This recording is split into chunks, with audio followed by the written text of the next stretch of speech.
कक्षा छठी विषय हिंदी पाठ दूजा नेकी बनी बदी। इस कहानी में लेखक ने बताया कि हमें किसी की मदद सोच समझकर करनी चाहिए, क्योंकि कभी कभी व्यक्ति हमारी दी हुई सलाह का गलत ढंग से प्रयोग कर लेता है, फिर कि हमारी दी हुई सलाह से नेकी बदी बन जाती है। एक दफ्तर इसमें ये बताया गया कि एक चपरासी के कंधे पर क्या था, सारा काम का बोझ था। वो सारा काम बिल्कुल ही ईमानदारी से करता था, फिर भी लोग बेबात पे उससे झगड़ते रहते थे। तो उसका नाम गरीब था, बहुत ही सीधा, आज्ञाकारी, काम में चौकस रहने वाला और शांत स्वभाव का था। लेखक ने बताया कि मुझे इस दफ्तर में 1 वर्ष हो गया है, मैंने उसे कभी भी गैर हाजिर नहीं पाया। मैं 9 बजे दफ्तर में अपनी दरी पर बैठे हुए उसे देखता हूँ, मानो मुझे ऐसा लगता है कि वो क्या है, एक इमारत का अंग हो गया है, वो इमारत का एक हिस्सा हो गया है। उसका स्वभाव किसी की बात नहीं टालता था, जो काम कोई उसे बोलता था वह बिना किसी बात के ही उसे वो काम कर देता था। लेकिन जब तरक्की का अवसर आता था तो जो शेष उसके साथ 3 कर्मचारी और थे वो नंबर ले जाते थे और गरीब को कोई नहीं पूछता था।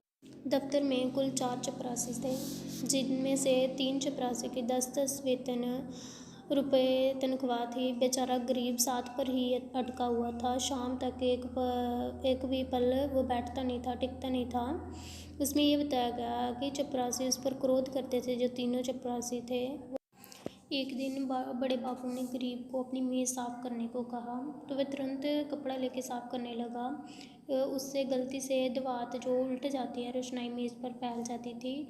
बड़े बाबू यह देख कर आपे से बाहर हो गए। उसने दोनों कान पकड़कर ऐंठे और भारतवर्ष की सभी प्रचलित भाषाओं में चुन चुन कर उसे सुनाने लगे। बेचारा गरीब अश्रुपूर्ण नेत्रों से चुपचाप मूर्तिवत सुनता रहा, मानो उसने किसी की हत्या कर डाली हो। मुझे बड़े बाबू का जरा सी बात पर इतना भयंकर डांटना मुझे अच्छा मालूम ना हुआ। दूसरे दिन चपरासी ने उससे बड़ा अपराध किया तो उस पर इतना कठोर वज्र प्रहार ना हुआ। मैंने अंग्रेजी में कहा, बाबू साहब आप अन्याय कर रहे हैं, उसने जानबूझकर रोशनाई गिराई नहीं, इसका इतना कठोर दंड क्यों दिया गया? बाबू साहब बोले, आप अभी इसे जानते नहीं, यह बड़ा पाजी है। इसके घर में 2 हलों की खेती होती है, हज़ारों का लेन देन करता है, कोई भैंसें दूध देती हैं, इसे इन बातों का बहुत घमंड है।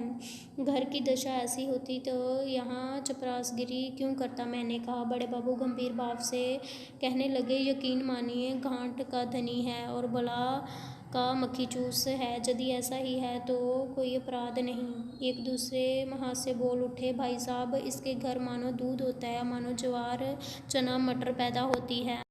फिर लेखक ने जो है गरीब को सलाह दी कि तुम अपने घर से कुछ खाने के लिए जो तुम्हारे पास है, जो तुम बीजते हो, खेती करते हो, उनके लिए लेके आना, दूध लेके आना, तुम्हारे साथ वाले कर्मचारी भी खुश होंगे। तो अगले दिन गरीब ने वैसा ही किया जैसे लेखक ने बताया था।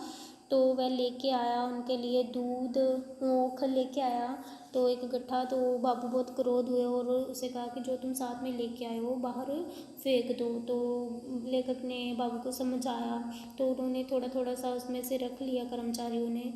बाद में ऐसा हुआ कि जो गरीब है उसका आदर होने लगा, दौड़ने पड़ने में वो आलसी होने लगा, अपने काम करने में आलस बरतने लगा। जब लेखक देख रहा था तो वो देख रहा था कि आजकल जो है गरीब अपना काम अच्छे से नहीं कर रहा है। एक दिन ठेले पर सामान लेके आया दफ्तर में, तो उसने ठेले वाले से बारहान ने क्या किया, उसने मजदूरी तय की थी, लेकिन जब वो दफ्तर में आया उसकी नीयत बदल गई। उसने बोला कि थोड़ा हिस्सा मेरा भी होगा, तो ठेले वाले ना राजी हुए। तो उसने सारे पैसे अपने जेब में रख लिए और धमकार कर बोला, अब तुम्हें एक कड़ी फूटी भी नहीं मिलेगी, हाँ चाहो फरियाद करो, देखो हमारा क्या बिगाड़ लेते हो। ठेले वाले ने जब यह देखा तो रो धो कर 4 आने लेकर राजी हो गया। गरीब की अठन्नी उनके हवाले की और 12 आने रसीद लिखवा कर उसने दफ्तर में दाखिल कर दी। तो यह नज़ारा देखकर लेखक को बहुत दुख हुआ कि ये मेरी सलाह का क्या कर रहा है,